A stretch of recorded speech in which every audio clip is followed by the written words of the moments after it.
ඉතින් හදවලට මං අරගෙන ආවේ රසම රසාල බැදුමක් හදාගන්න විදිය ගැන කියලා දෙන්න.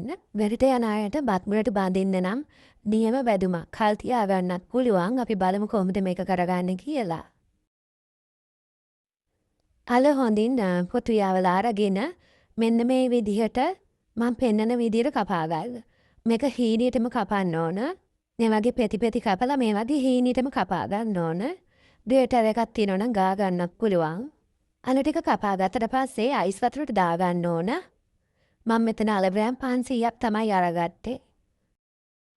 දැන් මම ඔක්කොම අල ටික කපාගෙන මේ විදිහට අයිස් වතුරට දාගත්තා. ඊළඟට සර්වියට් එකක් තියාගෙන අල ටික හොඳින් අයිස් වතුරෙන් සෝදලා අරගෙන මිරිකලා අර සර්වියට් එකට දාගන්න ඕන.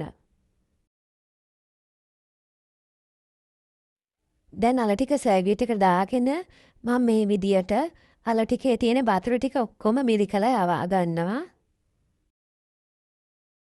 අල එකේ වතුර ගතිය ඉවත් කරගත්තට පස්සේ අපිට මේක බැද ගන්න හරිම ලේසියි.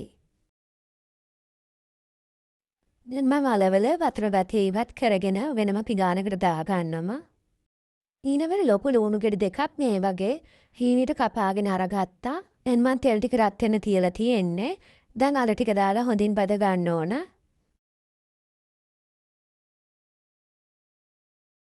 අල ටික මේ වගේ හැඳි ගාමින්ම රන්වන් පාට වෙනකම් බද ගන්න ඕන.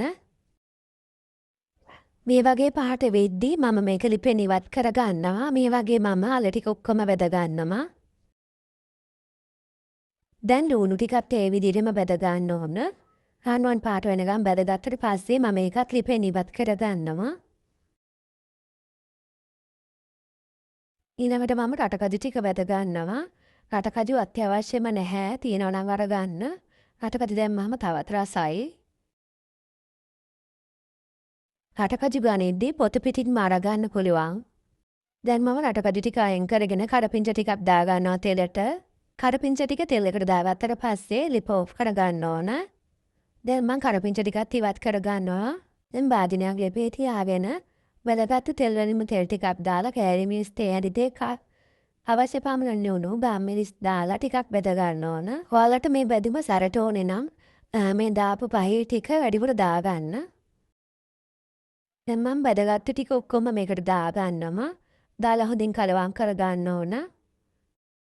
ඉතින් ඔයාලා මේ බැදුම කල් තියාගන්න හදාගන්නවා නම් ජීවාණුහරණය කරගත්ත බෝතලවල දාලා තියන්න. තෙත භාජනවල නම් දාන්න එපා. එතකොට මේවා ඔක්කොම පෙඟෙන්න බලනවා. ওই විදිහට තමයි මම බැදුම හදාගත්තේ. ඉතින් තවත් මේ වගේ රසමනස රෙසිපි බලන්න මම channel එක follow කරලා තියාගන්න. ඊළඟ නම් ඔයාලට සුබ දවසක්.